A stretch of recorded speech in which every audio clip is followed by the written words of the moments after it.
여러분, 우리는요, 살아가면서 참으로 많은 선택들을 해야 되는 순간들이 오는 것 같습니다. 진로도요, 학교도요, 또 결혼도요. 이 사람과 평생을 살 건데 신중하게 선택해야 되는 것 아니겠습니까? 저는 지금 결혼해서 후회하지 않지만 아내는 이 선택을 후회하고 있는지는 잘 모르겠습니다. 어쨌든 우리는 인생을 살아가면서 수많은 선택의 기로에 서 있습니다. 진로, 학교. 제가 지난번에 질문도 드렸었는데 기억하실지 모르겠습니다. 짜장면이냐, 짬뽕이냐. 이런 것들 우리 인생 속에서 참으로 많은 선택의 기로에 서 있는 것 같습니다. 그런데요, 여기서 가장 중요한 선택이 있습니다. 우리가 수많은 선택의 기로에 서 있을 때 어떤 선택이 가장 좋은 선택이냐? 바로 이 질문을 해보시면 되는 것입니다. 그 선택의 기로에서 하나님을 따를 것인가? 아니면 세상을 따를 것인가? 이 질문을 조금 더 바꾸어 본다면요, 내가 어떠한 선택을 하든지 그 선택의 기로 앞에서 내가 원하는 인생을 살아갈 것이냐, 아니면 하나님께서 원하시는 삶을 살아갈 것인가 질문해 보시면 된다라는 겁니다. 오늘 말씀을 보시면 루카 오르바가 바로 그 선택의 기로에 서 있는 것을 알 수 있습니다. 말씀을 한번 살펴보겠습니다. 베들레헴의 흉년이 들자 엘리멜렉과, 좀 지난 말씀이지만 일장 전체를 좀 살펴보기 원하는데요, 이제 베들레헴의 흉년이 들어서 엘리멜렉과 나오미 그리고 두 아들이 고향 베들레헴을 떠나서 이방 땅 모압으로 이주하게 됩니다. 왜 떠났습니까? 극심한 흉년이 들었기 때문입니다. 먹을 것이 하나도 남아있지 않기 때문에 살려고 나갔습니다. 더 나은 삶을 살기 위해서 고향을 떠났습니다. 또한 행복한 삶을 살기 위해서 고향 베들레헴을 떠났습니다. 그런데요, 그곳에서 모압에서 그들은요, 기대했던 더 나은 삶이 아니었습니다. 행복한 삶이 아니라 오히려 비극적인 현실을 맞이하게 됩니다. 어떤 비극적인 현실이었습니까? 남편을 잃고 두 아들마저 잃는 비극을 겪게 되지요. 흉년을 피해서, 어려움을 피해서 발버둥 쳐서 모압으로 왔는데, 흉년을 피해서 더 나은 삶을 살기 위해서 도망쳐 나왔는데, 행복하기 위해서 도망쳐 나왔는데 오히려 남편과 두 아들을 잃는 비극을 겪게 된 것입니다. 여러분들이 나오미라고 한번 생각해 보십시오. 모압에서 10년 동안 살면서 의지할 것이라고는 남편, 자녀들, 가족밖에 없습니다. 그런데 남편을 잃었습니다. 그리고 두 아들마저 잃었습니다.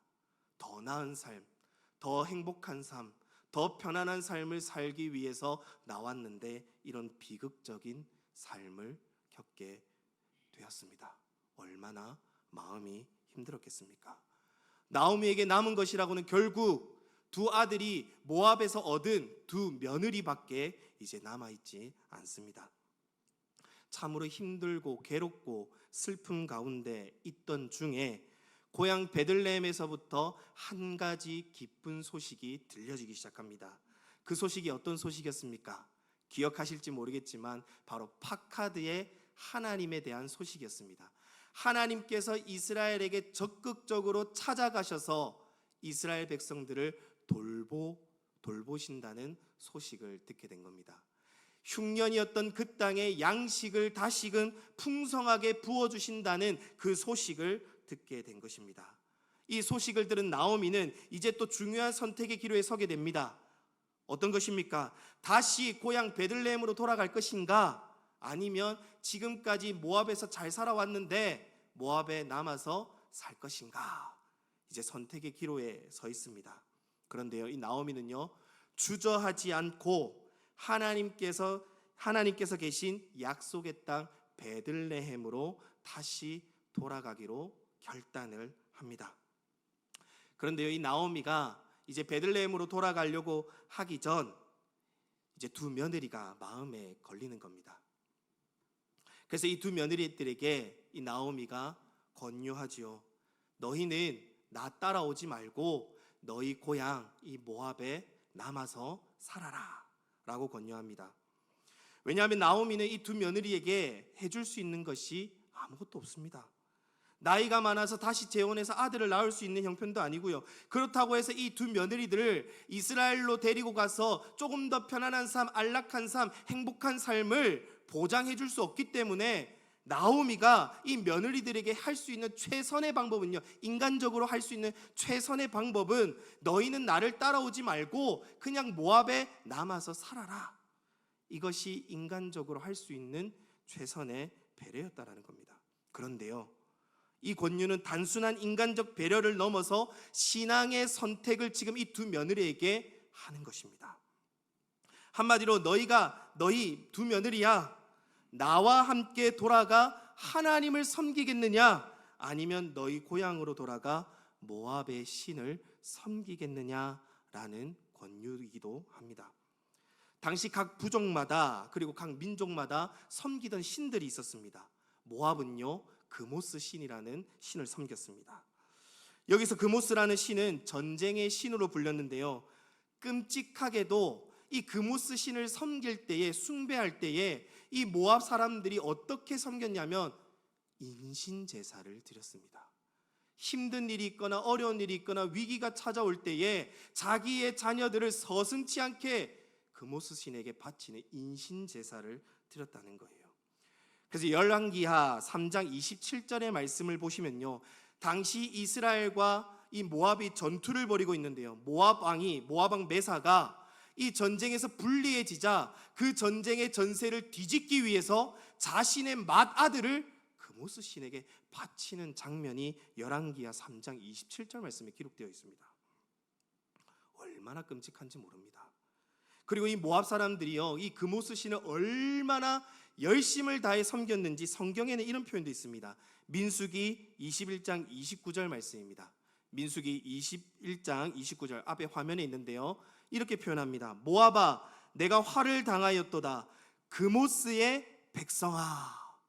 그리고 예레미야 48장 46절에도 동일하게 표현하는데요, 모압이여, 내가 화가 있도다, 그모스의 백성이 망하였도다. 이 모압 사람들이 얼마나 이 그모스 신을 열심히 섬겼는지 성경에서 이 사람들을 표현하기를 뭐라고 표현하냐면 그모스의 백성들이라고 얘기합니다. 저와 여러분들이 이스라엘 백성들은 뭐라고 표현합니까? 하나님의 백성들이라고 표현하지 않습니까? 왜요? 그만큼 하나님을 열심히 섬기고 하나님만이 나의 주권자가 되시고 하나님만이 진정한 신이 되심을 믿기 때문에, 그분의 말씀을 진리로 받아 섬기기 때문에 온 백성들이 이스라엘 백성들을 하나님의 백성으로 말하고 있지 않습니까? 마찬가지로 이 모압 사람들이요, 그모스 신을 얼마나 열심히 섬겼는지 성경에서 표현하기를 이 모압 사람들로 하여금 그모스의 백성들이라고 합니다. 제가 왜 이 이야기를 드리냐면, 이 바로 룻과 오르바가 이런 환경에서 어려서부터 자랐다라는 것입니다. 그모스 신을 섬기는 그런 환경에서, 지역에서, 족속에서, 민족에서, 종교적인 배경에서 어려서부터 잘 훈련받았고 자라온 여인들이 룻과 오르바였다라는 거예요. 그러므로 나오미의 권면은 단순히 시어머니를 따라가느냐 마느냐의 문제가 아니라 신앙과 인생 전체를 결정하는 중대한 선택의 문제였다라는 겁니다. 그렇다면 이 나오미의 권유에 두 며느리는 어떤 선택을 합니까? 룻기 1장 14절의 말씀을 보시면 오르바는 인간적으로 이 나오미와 참 많은 정이 들었었던 것 같습니다. 오르바는 눈물을 흘리기 시작합니다. 대성통곡하죠. 이제 시어머니와 떠날 것을, 헤어질 것을 생각하니 마음 한켠에 아려옵니다. 짠함이 찾아옵니다. 그래서 눈물을 흘립니다. 그러나 오르바의 선택은 시어머니와 함께 이스라엘로 가는 것이 아니라 눈물은 흘렸지만 자신의 고향으로 돌아갑니다. 다시 말해 자신이 속했던 백성과 그 신에게로 돌아간 것입니다.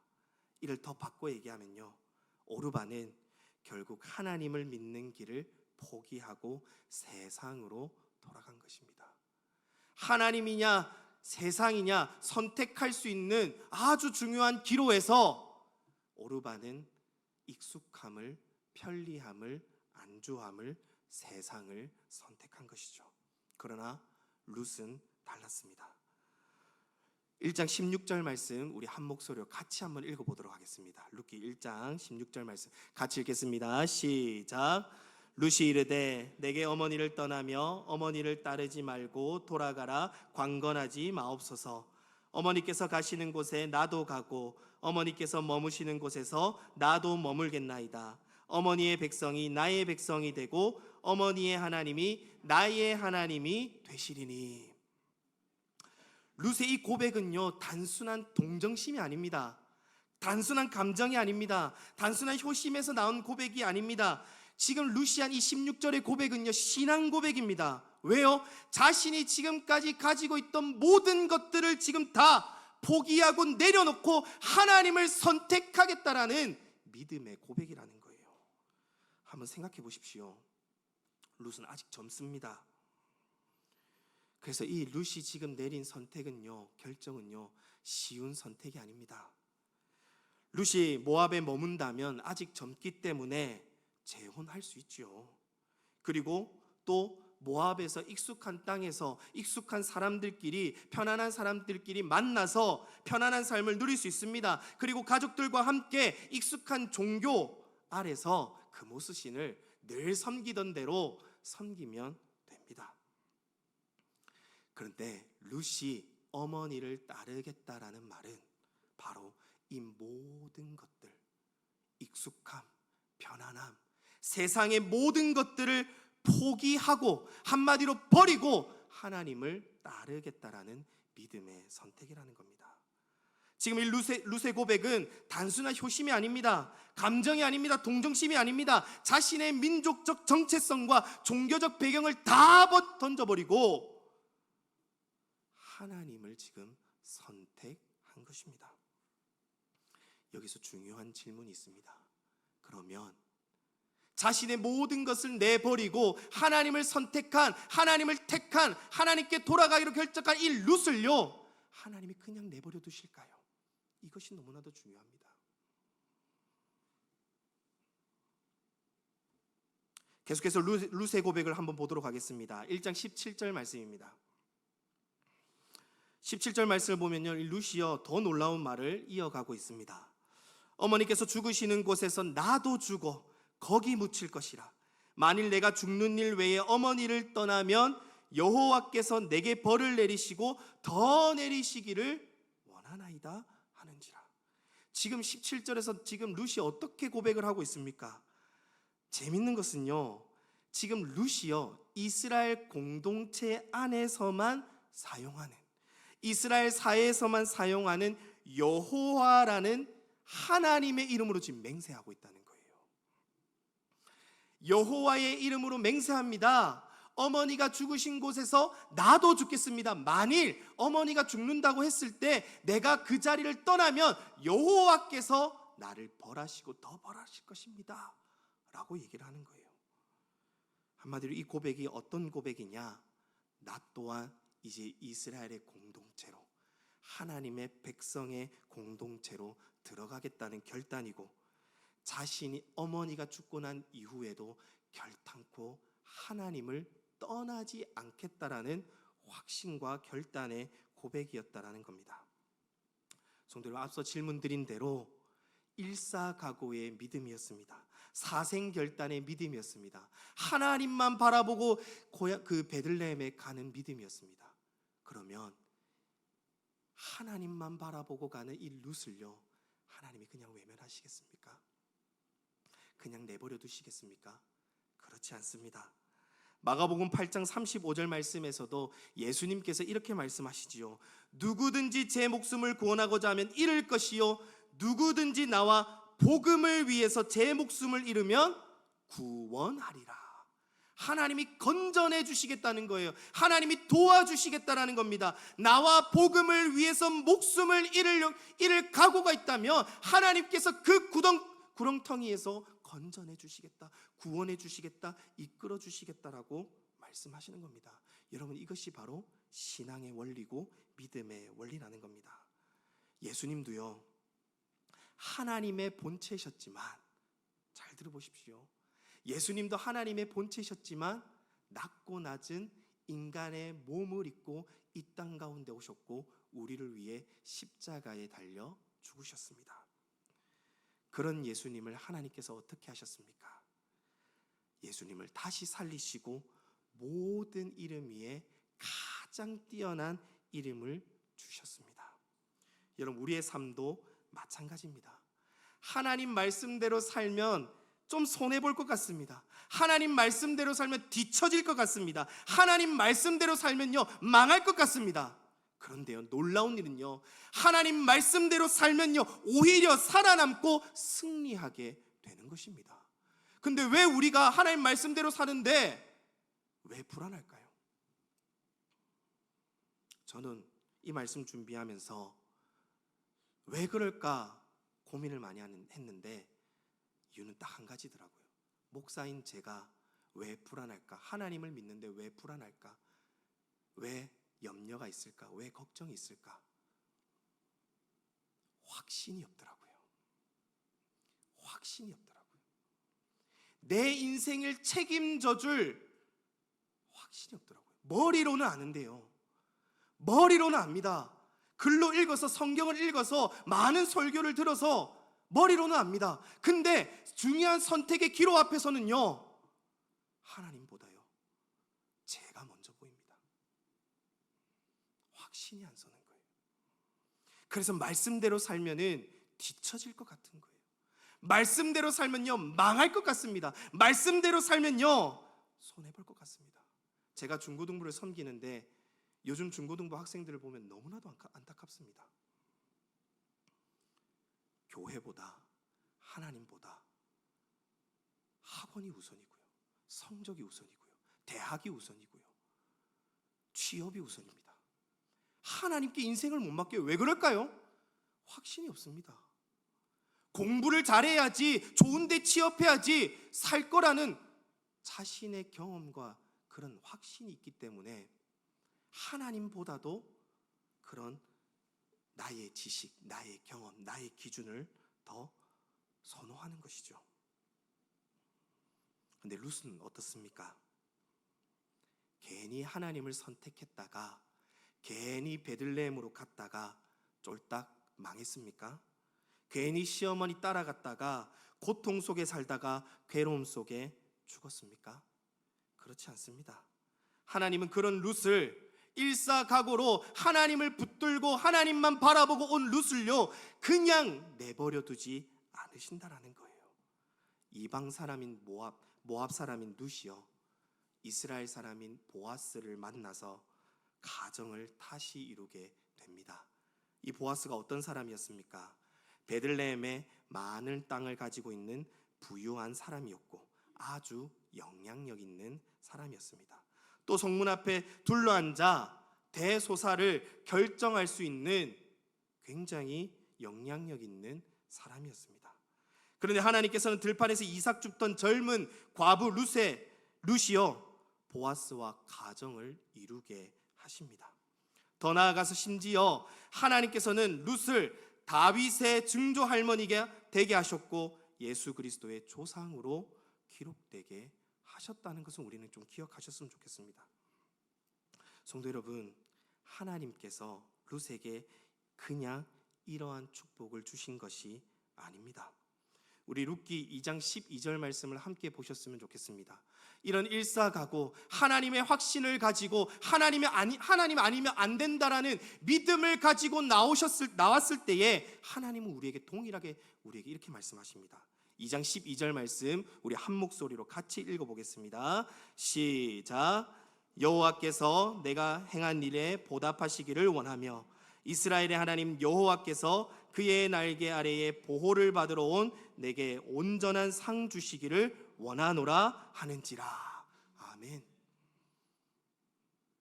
성도 여러분, 하나님을 향한 룻의 신앙, 그 일사각오의 믿음은 결국 하나님께서 돌보시는 자리에까지 나아가게 됐다라는 거예요. 제가 오늘 이 말씀을 준비하면서 확신하는 한 가지는요, 하나님은 지금도 살아계시며 하나님께 달라붙은 자를 결단코 외면하지 않는다는 거예요. 하나님께 확신을 가지고 하나님을 끝까지 바짓가랑이를 잡으면서 하나님께 나아가는 자를 결단코 하나님은 외면하지 않는다라는 겁니다. 중요한 것은요, 이것이죠. 매 순간순간마다 오늘도 그리고 내일도 우리가 하나님을 붙들고 진정으로 확신하며 붙들고 살아가고 있는가? 이것이 너무나도 중요합니다. 오늘 저와 여러분들의 신앙은 어떻습니까? 저와 여러분들의 믿음은 어떻습니까? 하나님을 향한 우리의 확신은 어떻습니까? 앞서 말씀드렸듯이 저는 오늘 이 말씀을 준비하면서 제 자신이, 저는 목사입니다. 나름대로 불신 가정에서 자랐지만 신학교를 7년 다니고 열심히 하나님만 바라보고 나왔습니다. 그런데도 불구하고요, 때로는 선택의 기로에서 저는 하나님보다 제 경험을, 제 시각을, 제 기준을 의지할 때가 많습니다. 그리고 뒤늦게 그 선택을 한 다음에 결과가 좋으면 하나님의 은혜입니다. 하나님의 은혜입니다. 하나님께서 하셨습니다. 하나님께 묻기보다, 하나님 말씀대로 살기보다 내 경험대로, 내가 살아왔던 대로 다 판단해 놓고 나중에 뒤에는 잘 되면 하나님의 은혜입니다. 안 되면 하나님을 원망하는 목사인 저의 모습이었습니다. 여러분들은 어떻습니까? 나의 모든 것을 던질 만한 하나님에 대한 확신이 여러분들에게 있습니까? 하나님을 향한 신뢰가, 믿음이 여러분들에게 있으십니까?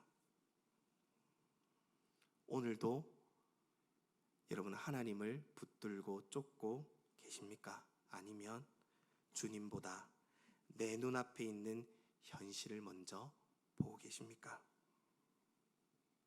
저도 이 질문에도 네 라고 자신 있게 대답할 수 없습니다. 하나님을 사랑한다고 말하면서도, 하나님을 믿는다고 말하면서도, 하나님께서 이 모든 것을 다 해결해 주실 것이라고 고백하면서도 하나님이 아닌 내 힘과 지식을 의지하는 게 저의 모습입니다. 얼마 전, 지난주 월요일이죠, 저희 둘째와 셋째가 수술을 했습니다. 큰 수술은 아닙니다. 편도 수술이었는데요, 이 작은 수술에도 하나님이 안 보이더라고요. 이 작은 수술에도 하나님이 안 보이더라고요. 먼저 인간적으로 얼마나 제가 서핑을 열심히 했는지 모릅니다. 하나님 앞에 먼저 나아가 기도하고 하나님 맡기고 나아갑니다. 이게 아니라 먼저 내 지식을 채우기 위해서 이 수술은 어떤지, 그 이후 어떻게 해야 되는지 스스로 지식을 찾고 있는 제 모습을 보면서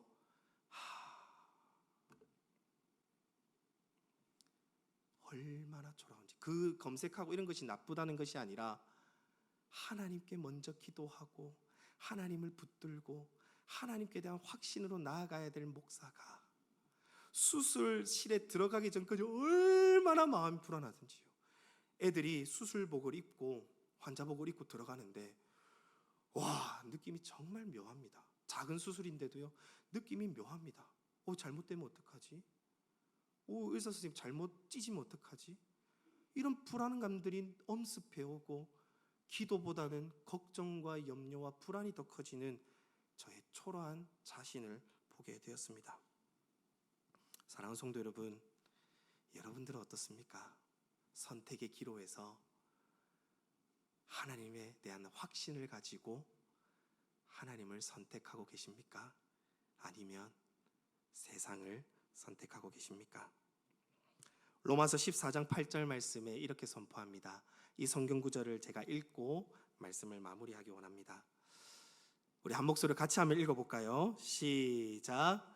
우리가 살아도 주를 위하여 살고 죽어도 주를 위하여 죽나니 그러므로 사나 죽으나 우리가 주의 것이로다. 아멘. 저는 이 고백이요, 매일매일 치열한 삶을 살아가는 저와 여러분들의 진심 어린 고백이 되기를 소망합니다. 그래서 우리가 어디에 있든지 무엇을 하든지 어떤 상황에 있든지 주를 위하여 살고 주의 뜻을 따라 살아가는 어떠한 상황 가운데 있다 할지라도 여호와는 나의 목자시니 내게 부족함이 없으리로다. 내가 사망의 음침한 길을 간다 할지라도 깊은 구렁에 빠진다 할지라도 기가 막힐 웅덩이에 빠진다 할지라도 선하신 하나님께서 반드시 나를 푸른 초장과 실만한 물가로 인도하신다는 그 확신을 가지고 하나님만을 따라가실 수 있는 저와 여러분 되실 수 있기를 주님의 이름으로 축복드립니다.